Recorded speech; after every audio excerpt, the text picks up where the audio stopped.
In August of 1990, the city of Gainesville, Florida, was rocked by a series of brutal murders that took the lives of 5 young college students in just 4 days. But these 5 killings were not the only crimes tied to this case. As investigators dug deeper, they soon set their sights on a man named Daniel Harold Rowling. Let's start by taking a look at Daniel's life before the murders. Daniel Harold Rowling, who also went by Danny, was born on May 26, 1954. His father, James, was a police officer in their hometown of Shreveport, Louisiana. James had served as a veteran of the Korean War, and his wife, Claudia, became pregnant with Danny just 2 weeks after their marriage, a fact that reportedly disgusted James.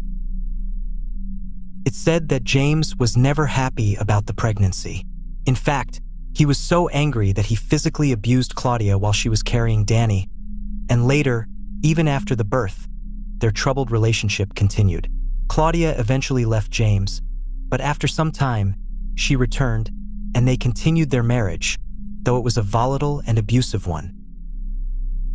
From a young age, Danny was made to feel like he wasn't wanted. His father would frequently tell him that he was useless and that he had no value.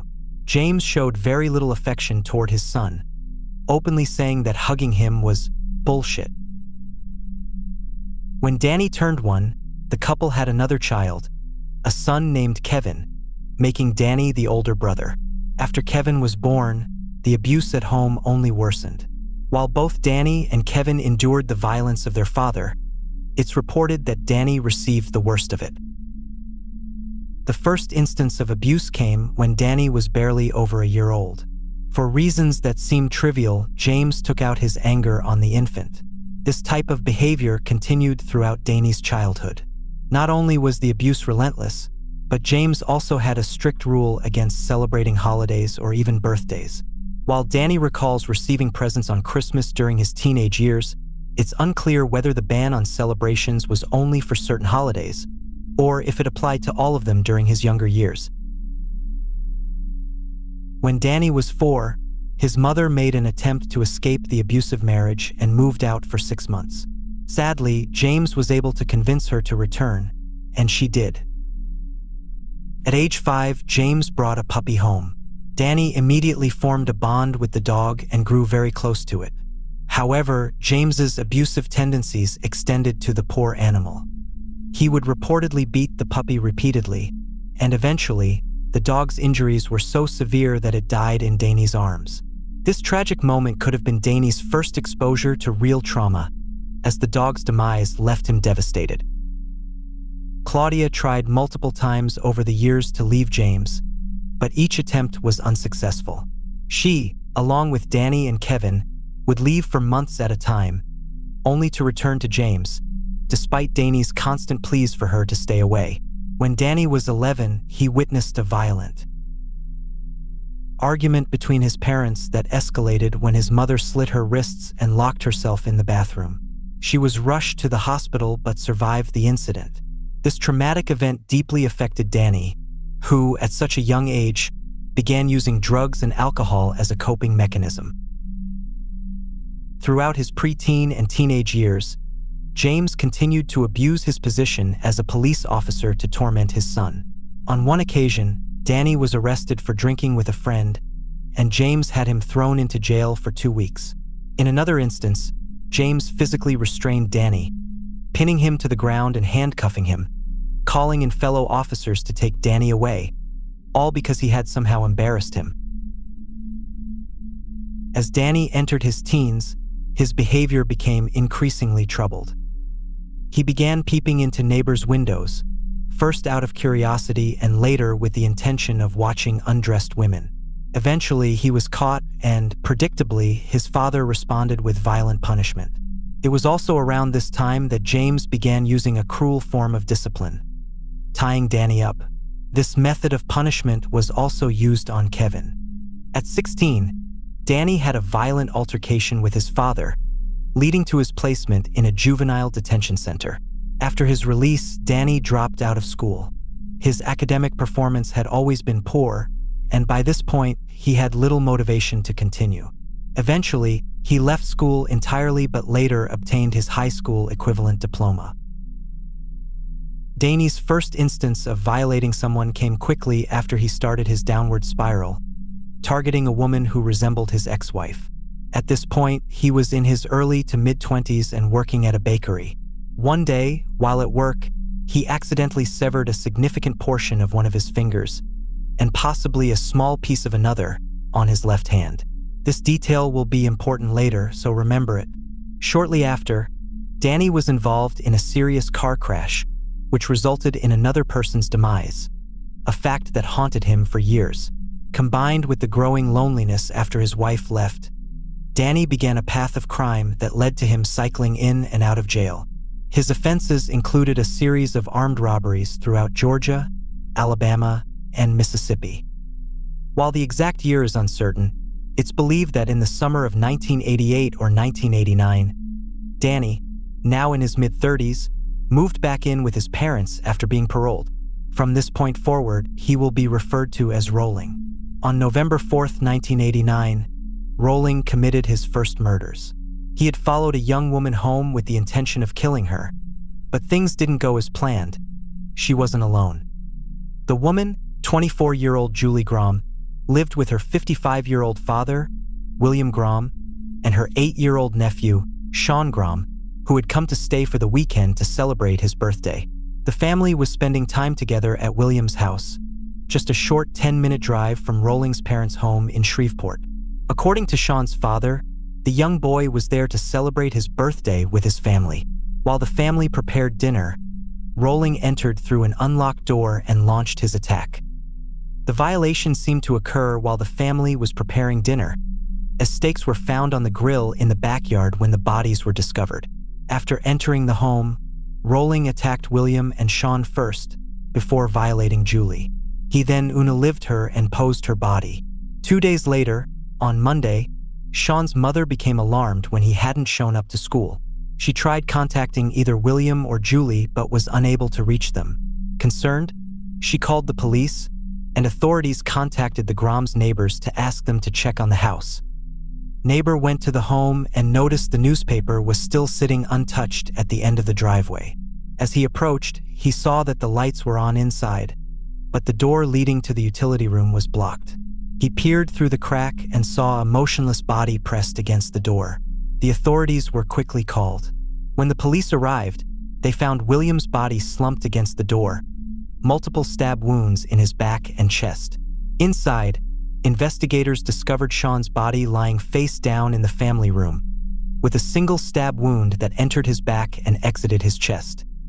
Julie's body was found in her bedroom, partially undressed, her legs dangling off the bed. She had been stabbed at least 3 times in the back, and her body was deliberately positioned to face upward in a degrading manner. Vinegar had been applied to her body, likely in an effort to remove any evidence. Duct tape residue was found on her skin, showing she had been restrained. Her clothes, forcibly removed, were found inside the house and appeared to have been washed. There were no signs of forced entry at the scene of the Grom family's murders. However, investigators did note that there seemed to have been at least a brief struggle. Despite this, the crime scene appeared to be relatively neat, and no items were missing from the home, suggesting that the attack was not motivated by robbery. Though all 3 victims were unalived in the same manner, authorities believed that Julie was the primary target. Her body was the only one found posed in a deliberate and shocking way, and it appeared as if she had been cleaned, indicating the killer may have spent more time with her. This suggested that more evidence might have been left behind on her body, which was likely the reason for the cleaning. Sadly, this case would go unsolved for several months, becoming another cold case. In May 1990, about 6 months after the Grom murders, Rowling got into a violent confrontation with his father, James. The argument reportedly began when James told his son to make sure the car windows were up because of an approaching storm. The situation escalated quickly. According to a document on the case, James fired several shots at Rowling, who then retrieved his own pistol. Coming back inside, he reportedly said, "Old man, you want to shoot it out?" He then shot his father in the head and stomach. Remarkably, James survived the attack, although he lost an eye and an ear in the process. Rowling fled the scene after the shooting. Later that evening, Rowling entered a nearby home and robbed a couple of $21, reportedly claiming that he needed the money to get to Dallas. Eventually, he left Shreveport and embarked on a long journey to Gainesville, Florida, where a new semester was about to begin at the university. On his way, he made a stop in Tallahassee, where he purchased a car knife. In Sarasota, he bought a handgun under the alias of Michael Kennedy. Later, the seller of the gun would recall one distinctive detail: the buyer was missing a finger. Interestingly, though, Rowling never used this firearm in any of his subsequent murders. While in Sarasota, he also confessed to a woman named Janet Frake that he had gone for her. Janet reported that on August 5, 1990, Rowling had broken into her home while she was out and attacked her with the newly purchased knife. When she returned home, Rowling confronted her. He told her that the violation would last all night. Despite the horrifying threat, Janet remained calm and offered him a beer. During a brief break in the violation, Rowling seemed to shift between violent rage and a calmer demeanor. At one point, he placed the knife on her lap and asked if he could remove his mask, but she refused, fearing that seeing his face might lead him to kill her. In a strange moment, Rowling even said to her, "You would really like to date me if the circumstances were different." After talking for some time, Janet suggested that he leave, noting that he had previously unalived his victims. To her surprise, he agreed. Before leaving, he asked her for one favor. "Would you give me 10 minutes before you call the cops?" Then, just as quickly as he had appeared, he vanished into the night. Once in Gainesville, Rowling checked into a hotel room under the name Michael Kennedy, staying there from August 18th to the 23rd. Afterward, he began camping in wooded areas around the city. His killing spree would soon terrorize the area.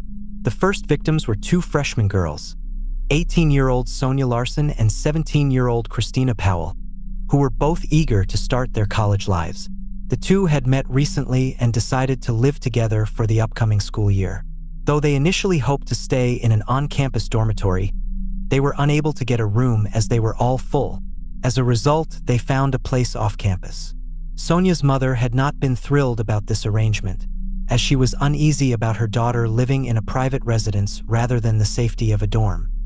Sonia Larson and Christina Powell had been living together for just a few days when they became the first victims in a string of murders that would later earn their killer the nickname the Gainesville Ripper. In the early hours of August 24, 1990, Danny Rowling broke into their apartment through an unlocked door and began his brutal attack as the two girls slept. According to a later confession from Rowling, he first went downstairs and stood over Christina, who was sleeping on the couch. Then, he moved upstairs to where Sonia was resting in her bedroom. He claimed to have stabbed her repeatedly while pressing tape against her mouth to stifle her screams. The entire attack, he recalled, lasted roughly 30 seconds before Sonia succumbed to her injuries. Afterward, he returned downstairs to focus on Christina. Rowling again used tape to cover Christina's mouth, tied her hands behind her back, and removed her clothing before going for her. Once the violation was over, he laid her down on the floor and fatally stabbed her in the back, killing her. He then proceeded to mutilate her body. Returning upstairs, he removed the tape from Sonia's body, undressed her as well, but did not go for her. Afterward, Rowling went to the kitchen, grabbed a bottle of cleaner, and inserted it into Christina's body, likely trying to erase any trace of the incident. Satisfied with his work, he casually grabbed an apple and a banana, ate them as a snack, and then left the scene. 2 days later, on August 26th, after failing to reach Sonia and Christina, Christina's family became worried and decided to check on them. When they received no response after knocking repeatedly, they called for help. The complex's maintenance worker attempted to enter the apartment with the building manager, Betty Kernet, present. They decided to wait for police to arrive before entering. Once inside, Betty Kernet later recounted, "When he went in, I followed him in, and I saw the young lady on the bed. You could tell she was in a bad position, and I just turned around and walked out." The maintenance worker, in shock, ran out screaming and throwing up. Tragically, Sonia's parents were behind them, only to discover their daughter's body. Sonia's remains were found on her bed in a degrading position. Her legs were draped over the side of the bed, her arms extended above her head. Her shirt had been pushed up around her neck, and it bore several slash marks that lined up with stab wounds, suggesting that she had been wearing it normally before the attack. Her injuries included numerous stab wounds to her right arm, some of which had gone entirely through it, and at least 7 stab wounds to her chest. Some of these injuries had pierced both her lungs and heart. There was also a slash wound to her thigh. The medical examiner later stated that the wounds on Sonia's arm suggested she had been attempting to defend herself. Detectives discovered tape residue around Sonia's mouth, indicating that the killer had used it to silence her. When investigators searched the rest of the apartment, they found Christina's body downstairs, in the living room. Like Sonia, Christina had been posed in a degrading manner. She had been stabbed 5 times in her back, and these wounds were close together, resulting in a punctured lung. In addition to the stab wounds, she had a small cut on her wrist and minor bruises on both of her legs. Tape residue was also found on Christina's body. However, the most shocking discovery was that Christina's melons had been removed, likely taken by the killer, as they were not found at the scene. The court documents reveal that this was a deliberate act, and the removal of her melons pointed to the killer's desire to desecrate his victims further. Authorities noted the disturbing pattern of violence and escalation. There was a bottle of dish soap and a towel placed between Christina's legs, and investigators found a sticky substance on her private area, indicating that the killer had attempted to cleanse her body, likely in an effort to destroy evidence. Fluid was discovered on a pair of underwear found near her body, as well as on some paper towels in the kitchen. Some reports mentioned a handprint on the paper towel, one of which appeared to be missing a finger. However, this detail was not consistently reported, leaving some uncertainty about its accuracy. Nonetheless, it was an interesting point to consider. Throughout the apartment, there were several pieces of clothing, many stained with either Christina's or Sonia's blood. The Olsen family was quickly notified about the horrific situation, and they immediately set out for Gainesville. Sonia's mother later recalled, "I had to have my husband pull over on the side of the road. I looked up at the stars, and I just said, 'God, why? How could this happen? Why did this happen?'" After departing the scene, Wayne Clifton, the former chief of police for the Gainesville Police Department, reflected on the chilling possibility that these murders wouldn't be the last. The brutal nature of the killings suggested that the perpetrator took pleasure in the act, making it likely that more incidents would follow soon. His suspicions were confirmed when another horrifying murder was discovered. Rowling didn't take long to strike again. The next attack, which has since been described as his most brutal and disturbing, occurred just 1 day after the murders of Sonia and Christina. On the night of Saturday, August 25th, Rowling targeted 18-year-old Krista Hoyt. Krista was a college student who dreamed of joining law enforcement, and at the time, she worked part-time at the Alachua County Sheriff's Office. She had last communicated with her landlord, Elbert Hoover, on Saturday evening before heading out. Krista reportedly returned home around 10 p.m. that night. When Krista didn't show up for her overnight shift on Sunday, August 26th, her coworkers became concerned. It was unusual for Krista to miss work, especially without calling in, and given the recent incidents of 2 other young women, her colleagues feared the worst. At around 3 a.m. on August 27th, a few officers were dispatched to check on her. They were somewhat relieved when Krista didn't immediately answer the door, thinking she might have already left for work and was just running late. However, when they noticed her car parked nearby, their concerns deepened. Along with her manager, Elbert Hoover, the officers attempted to gain access to Krista's apartment. The front door was locked, so they made their way to the back. As they did, they noticed that a section of the nearby fence was damaged. The back door was also locked, but they were able to peer inside through partially closed blinds.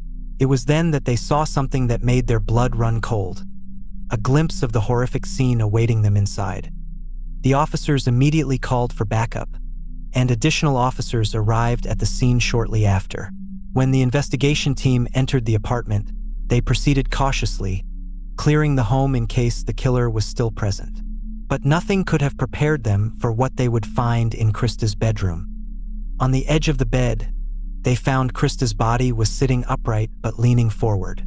Her severed head was placed on a nearby bookshelf, which had been dragged through the apartment. It appeared to have been positioned so that it looked down upon her own disfigured corpse, as though the killer had orchestrated the scene for some macabre reason. Next to her body, investigators discovered her melons, which had been removed in a manner similar to those of Christina Powell, but this time the body parts had been left at the crime scene. Upon further investigation, they discovered a large, deep slash across Krista's torso, running from her chest down to her pubic area. The cause of Krista Hoyt's demise was determined to be a stab wound measuring approximately 7.5 inches in length. This wound pierced both her aorta and lung, ultimately killing her.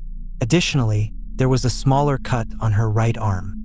Just like the previous victims, investigators found evidence of duct tape residue, which indicated that Krista had been restrained by the killer before the tape was removed. Pieces of her clothing were found scattered around the apartment, including her bra and underwear, and it was apparent that she had been violated, as fluid was discovered. The circumstances of Krista's murder bore striking similarities to those of Sonia and Christina, though the decapitation was a disturbing new development. Still, the overall pattern was undeniable. Rowling later confessed to returning to Krista's apartment after initially leaving, claiming he had forgotten his wallet. However, once back inside, he decided to rearrange her body, placing it on the edge of the bed before decapitating her. Her head was positioned on a nearby bookshelf, gazing down at her own body. While investigators were processing the crime scene, they also received a report of a nearby bank robbery, which would later play a role in connecting the dots of the case. Krista's father, Gary, struggled to come to terms with the brutal loss of his daughter. His wife, Diana, recalled his overwhelming grief, saying, "My husband just sat there asking, 'Tell me she died right away. Tell me she didn't suffer.'" The police reassured Gary that Krista had died instantly from the first stab wound, but the reality was that she had endured hours of suffering before she was finally unalived. The discovery of the murders of Sonia, Christina, and Krista sent shockwaves through Gainesville. As word spread that a serial killer was targeting young women, residents became fearful, rushing to secure their homes with new locks and purchasing self-defense weapons. Yet, unbeknownst to the public, the killer had already struck again before Krista's demise was even investigated. In the early hours of Monday, August 27th, Rowling took his fourth and fifth victims, 23-year-olds Tracy Pauls and her roommate, Manuel Tabata. Tracy had been on the phone with a friend until nearly 1 a.m., during which they discussed the recent murders in the area. After the call ended, Tracy went to bed, and Manuel returned home from work sometime between 2 o'clock and 3 a.m. A neighbor in the apartment above them reported hearing a scream, but after waiting for a while without hearing anything further, they assumed it was nothing significant and returned to bed. Rowling, however, had entered the apartment by prying open the sliding glass door. Inside, he found Manuel asleep in his room. He proceeded to stab him in the torso, and despite Manuel's desperate attempts to fight back, he was stabbed 31 times. Tracy, hearing the commotion, rushed out of her room to investigate. Upon seeing Rowling, she tried to lock herself in her room, but he broke through the door before she could secure it. Inside the bedroom, Tracy, terrified, reportedly asked Rowling, "You're the one, aren't you?" He calmly responded, "Yeah, I'm the one."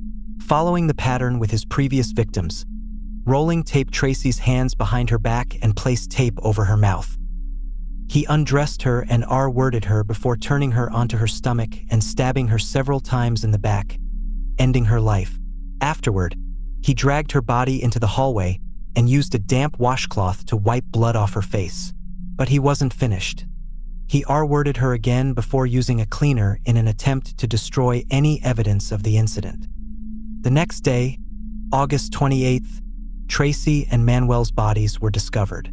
Tracy's friend, unable to reach her, became concerned and asked another friend to check on her. The friend arrived at the apartment and, unable to get a response, called for help. A maintenance man opened the door, and they discovered the gruesome scene inside. After Tracy and Manny's bodies were discovered, authorities began to carefully piece together the events. Upon entering their apartment, investigators found Tracy's body in the hallway, and once again, the residue of tape was visible on her. Manny's lifeless body was found lying on his bed, with blood spattered throughout the room. As the detectives examined the scene, they noted that Tracy's bedroom door had been forcibly opened, with blood found on the door matching Manny's blood type. The trail of evidence revealed that Tracy had likely been unalived in her bed before being moved to the hallway after her demise.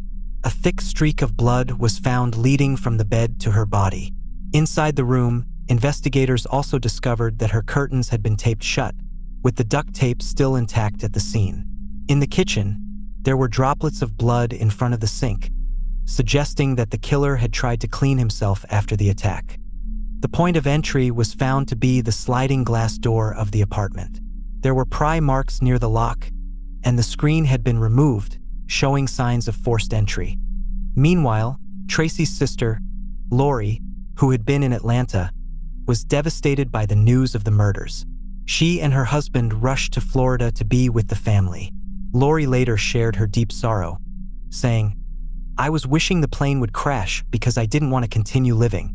All I want to know is, what was she thinking? What fear did she have going through her mind? Was she thinking of me? I can't help it. That's what I'm thinking. But the terror, I can't get past that." On the same day Tracy and Manny's bodies were discovered, investigators were still looking into a recent bank robbery. Police were alerted to two suspicious men walking in the woods, and when they attempted to stop them, one man fled while the other complied. The man who stopped told the officers that the one who ran away was named Mike. Using tracking dogs, authorities followed the scent of the fleeing suspect, which led them to a campsite. There, they discovered a bag from the bank robbery, stained with red dye from a dye pack that had been triggered during the heist. This strongly suggested that the man who had fled was the bank robber. Upon further investigation, police recovered a number of items at the campsite that caught their attention. They found a screwdriver which matched the tool believed to have been used in the recent murders to pry open doors, along with a gun, duct tape, and a ski mask. Later tests showed that fibers from the mask matched those found on the tape used in the crime scenes, as well as on the duct tape used to seal Tracy's curtains. Also found at the campsite was a cassette player with a tape still inside. However, for some reason, the tape wasn't listened to immediately, and it remained unexamined for some time. As news of the murders spread, students in Gainesville became increasingly terrified. Many began to leave the area in droves, unsure of who the killer might target next. What no one knew was that the killer had already left Gainesville and was heading south. In the meantime, police focused on a new suspect, 18-year-old Ed Humphrey. Humphrey had recently been arrested for violating his grandmother, and those who knew him claimed he had been disappearing frequently and carrying around a knife. These factors led investigators to consider him a potential suspect. However, there was one significant problem with this theory. DNA testing revealed that the killer had blood type B, while Humphrey's blood type was type A. This crucial piece of evidence ruled him out as the perpetrator. Just 10 days after the last murder, authorities finally apprehended the killer. On September 7th, Danny Rowling attempted to rob a supermarket in Ocala, Florida. After fleeing the scene, he led police on a high-speed car chase. Eventually, Rowling crashed his vehicle and tried to flee on foot but was captured shortly afterward. After being apprehended, Rowling was initially detained for a supermarket robbery, an offense unrelated to the murders. At that time, investigators had no direct evidence linking him to the killings. It wasn't until they delved into his background that they began to make connections.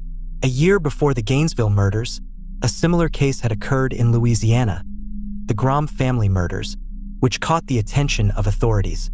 Detective Don M.S. traveled to Shreveport, Louisiana, to explore potential links between the two cases. The similarities were striking. Julie Grom, like the Gainesville victims, had been found in a compromising position, murdered with a knife, and had evidence of cleaning attempts on her body, along with tape residue. Soon after the connections were made, Cindy Juzik, a woman traveling through Florida, heard news of the recent murders. Cindy, originally from Shreveport, immediately recalled the 1989 Grom family murders. As she reviewed the details of the killings in Florida, she couldn't ignore the similarities between them and the case back in Louisiana. What stood out even more was that Cindy knew Daniel Harold Rowling personally. They had attended the same church, and he had spent time with her family. Her memory of an unsettling conversation came back to her. A few months after the Grom family murders, Rowling had confided in Cindy's husband, saying that he had a serious problem. When asked what it was, he had replied, "I like to stick knives into people." Despite her disbelief that someone she knew could be involved in such horrors, Cindy made the difficult decision to contact authorities in November 1990 to report her suspicions about Rowling. Investigators began to dig into his criminal past and discovered a troubling history of armed robberies. They also learned about the bank robbery in Gainesville and suspected that Rowling may have been the perpetrator. By this point, investigators had gathered evidence from a campsite where a bank robbery suspect had been found. Among the items recovered was a cassette tape recorder. When they finally listened to the recording, they were stunned. Rowling was heard playing guitar, singing his own songs, and even apologizing to his parents. He concluded the recording by saying, "Well, I'm going to sign off for a little bit. I got something I got to do." This was immediately before he likely went on to commit another murder. Most crucially, in the tape, Rowling identified himself by full name, Daniel Harold Rowling. With this new lead, police began focusing on Rowling. At the time, he was being held at Marion County Jail, about 40 miles south of Gainesville, for the supermarket robbery. They had already suspected him for the robbery, but now, with Cindy's tip-off and the tape as crucial evidence, they were considering him as the killer. After collecting his DNA, they confirmed that his blood type was the same as that found at all the murder scenes, type B. This blood type had also matched the one found at the Grom family murder scene in Louisiana. On November 15, 1991, Daniel Harold Rowling was formally charged with the murders of the 5 college students in Gainesville. However, before his trial began, he was convicted on federal bank robbery charges. While incarcerated, he met an inmate named Bobby Lewis, who was on death row. According to reports, Rowling confided in Lewis about his murders. In a chilling 5-page letter, Lewis later described the details of what he had been told. He said, "I've never read anything in a Stephen King novel that comes close to the reality of what this man did." In an effort to confirm Rowling's confession, investigators pursued further details from Lewis. They carefully cross-referenced what Rowling had disclosed with the physical evidence they had gathered at the crime scenes. The horror of Rowling's crimes was becoming clearer with each new revelation. Through this process, authorities realized that Rowling had left behind a chilling trail of evidence, ranging from the blood type to the tape residue and other forensic details. His extensive criminal history, coupled with the confession provided to Lewis, sealed his fate. With the information from the campsite and the chilling tape, Rowling's connection to the Gainesville murders was indisputable. Though Rowling had been hiding in plain sight for so long, the relentless efforts of law enforcement, coupled with the help of key witnesses like Cindy Juzik, finally brought him to justice. By the time his trial commenced, the full scope of his depravity was well understood, and his confessions, along with the forensic evidence, led to his conviction. Rowling's arrest and subsequent trial marked the end of a terrifying spree of violence that had haunted Gainesville. The families of his victims, despite the heartbreak, finally found some sense of closure. But the memory of the horror Rowling had wrought would remain a part of the city's history forever. During a meeting with authorities, Daniel Rowling initially refused to speak directly to investigators, insisting that his fellow inmate, Bobby Lewis, answer questions on his behalf. Whenever Lewis responded, Rowling would confirm whether his answers were accurate. It was in this session that Rowling first revealed the existence of 2 separate personalities within himself. One was named Enad, a reverse version of his own name, while the other was Gemini. Rowling described Enad as neutral, neither good nor evil. However, he spoke of Gemini in far darker terms, attributing his most violent acts to this alter ego. He admitted that he had always struggled with the urge to kill, but had managed to control it until recently. Despite confessing to the 5 murders in Gainesville, Rowling denied involvement in the 1989 Graham family murders in Shreveport, Louisiana, which had chilling similarities to the crimes in Florida. In the early months of 1994, more than 3 years after the Gainesville killings, Rowling's trial for the 5 student murders was set to begin. Just days before it started, Rowling made a surprising decision to plead guilty to all charges. Since the demise penalty was still a possibility, the trial continued so the jury could decide his fate. His defense team quickly capitalized on his traumatic childhood, particularly the abuse he endured at the hands of his father, arguing that it had led him to commit such horrific acts. However, the prosecution pointed out that many people, including Rowling's own brother, had grown up in abusive environments and yet had never resorted to violence. The prosecution also attacked Rowling's claim that a demonic personality named Gemini was responsible for his killings, arguing that he had taken inspiration from The Exorcist III, where a character named the Gemini Killer committed brutal murders. Former state attorney Rod Smith stated that Rowling had simply borrowed this idea from the movie and used it as part of his defense. He said, "Danny committed these crimes for one reason only: he loved it." Interestingly, while on death row, Rowling became engaged to a true crime writer named Sandra London. Together, they published a book titled The Making of a Serial Killer, the real story of the Gainesville murders in the killer's own words. This publication provided a glimpse into Rowling's mindset, though it was clear that his primary motivation for murder was his own pleasure. During the trial, Rowling even performed a song for Sandra, displaying an eerie disregard for the gravity of the situation. His performance included lyrics like, "Recall the day I first saw you, I reached out to say I love you. But it was hard to say, I couldn't touch you. Tell me, baby, what were my words? All my tears run together. What were my words? All my tears run together, baby, just like..." After this performance, the judge promptly interrupted, reminding Rowling that the proceedings were not for his personal entertainment, but to determine his fate. Ultimately, the jury unanimously recommended the demise penalty. In the wake of the sentence, Manny's brother, Mario, addressed Rowling directly, stating, "You're going down in 5. Do you understand that? In less than 5 years, we have the last say. We will prevail. Our children's names will be remembered over him." Despite the conviction, it would be many years before Rowling faced execution. He remained on death row for over a decade. It wasn't until October 2006, more than 16 years after the Gainesville murders, that he was finally executed by lethal injection. In the final moments before his demise, Rowling reportedly met with a pastor and made a last-minute confession. He admitted to the 1989 Graham family murders in Shreveport, the very crime he had previously denied. However, even after his confession, no formal charges were brought against him for those killings. As the time for his execution drew near, relatives of the victims from both Gainesville and Shreveport gathered to witness the end of the man who had caused them so much grief. In the moments before his demise, Rowling is said to have sung a gospel hymn for those present. Strangely, despite acknowledging his crimes, he did not mention the lives he had taken in the final moments of his life. The victims, their families, and the public had waited for this moment for years. Yet when it finally arrived, it was a moment marked more by finality than by any true remorse or reflection on his actions.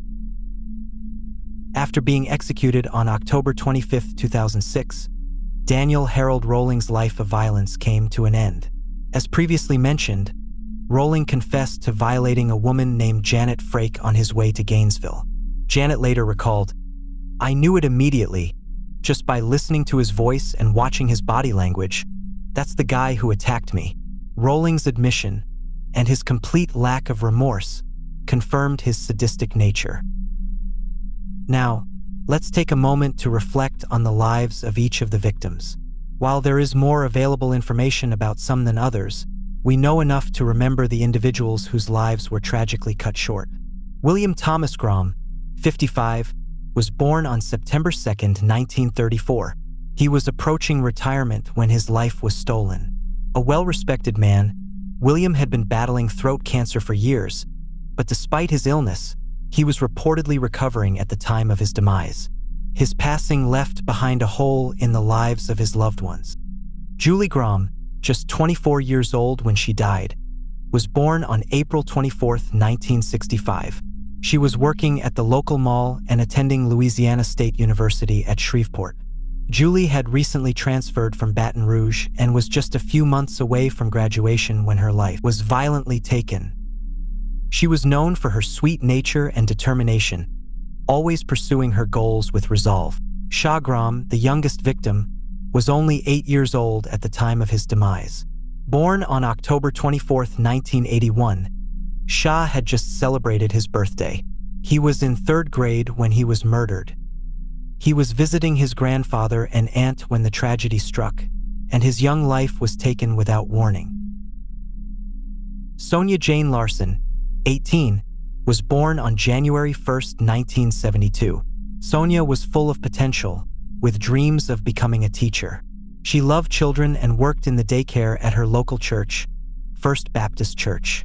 Sonia played the flute and handbells in the church orchestra and was described as a bright and cheerful person, always making those around her feel loved. According to Gail Gaughan, the church's director of childhood ministries, Sonia was the kind of person who never walked into a room but bounced in. She was the heart and soul of the people she encountered. Christina Powell, born on November 30, 1972, was just 17 when she was murdered. Christina had a love for rap music and softball, but most of all, she was excited to attend the University of Florida and study architecture. One of her friends recalled that Christina was so enthusiastic about UF that she decked out her car with a UF bumper sticker and wore the university's t-shirts. When Christina moved into her new apartment for college, she quickly met Sonia Larson, who would become her roommate. Their bond was tragic, given the circumstances that would later unfold. Krista Lee Hoy, born November 20, 1971, was an 18-year-old college student with aspirations to join law enforcement. Krista grew up in Archer, Florida, and was an exceptional student throughout her life. She attended Newberry High School, where she was part of the academic team, and she graduated with honors. Krista had a strong drive to succeed, and she worked part-time at the local sheriff's office to further her dream of joining law enforcement. Manuel Manny Ricardo Tabata was 23 years old when he was lived. Born on September 14, 1966, Manny was known for his hardworking and determined nature.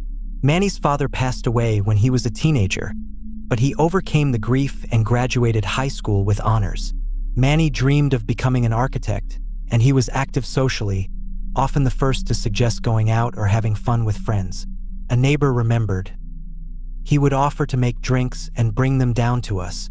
He just had so much drive." Tracy Ince Pauls, born on October 4, 1966, was 23 at the time of her demise. Tracy was in school, aspiring to become a lawyer. She had a close relationship with her older sister Lori, and they spent much of their lives together. Tracy's compassionate nature and strong family ties were evident to those around her, and her demise left a hole in the lives of those who knew her best. Though these victims were all different, they had one thing in common. They were all innocent lives taken by a cruel and senseless act of violence. They were students, children, and siblings, with dreams for the future.